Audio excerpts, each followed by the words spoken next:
SIR ধর্ণামঞ্চ কতদিন চলছে? আজ আমরা 51 দিনে এসে পৌঁছেছি। 51 দিন ধরে এসআইআর বিরোধী ধর্ণামঞ্চ এই বাক্সাকাশে চলছে। তা এই ধর্ণামঞ্চ তো উঠে দিতে পারে, তা আপনারা কি করবেন? ধর্ণামঞ্চ আমরা কিছুদিন তুলতে দেবো না।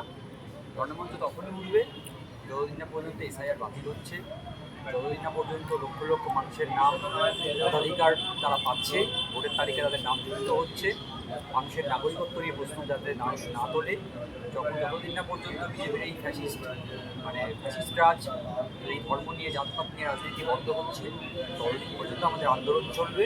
সে আন্দোলনের একটি পার্ট হচ্ছে ধর্ণামঞ্চ চলবে। তাহলে আপনি এসআইআর বাতিল করতে চান? আমি শুধু নয়, এখানকার সমস্ত মানুষ, এখানকার বাক্সাকার ধর্ণামঞ্চের সাথে যারা যুক্ত, যে সমস্ত ছাত্রছাত্রী থেকে শুরু করে শিক্ষক এবং অন্যান্য সেকশন সমাজের প্রত্যেকটি মানুষ তারা চায় এসআইআর বাতিল হোক, এবং এসআইআর বাতিল না হলে আমরা রাস্তা থেকে উঠছি না, এই বার্তা আমরা দিতে চাই।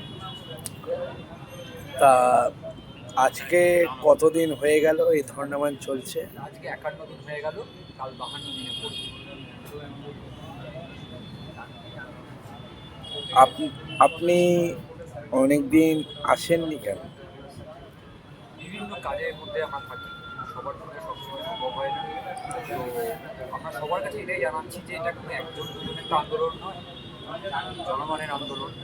তাই কেউ আসুক বা না আসুক, যাতে মানুষ রাস্তায় নামতে পারে, মানুষ আসতে পারে, সেই কাজ আমাদের প্রতিনিয়ত করে দেওয়া হচ্ছে।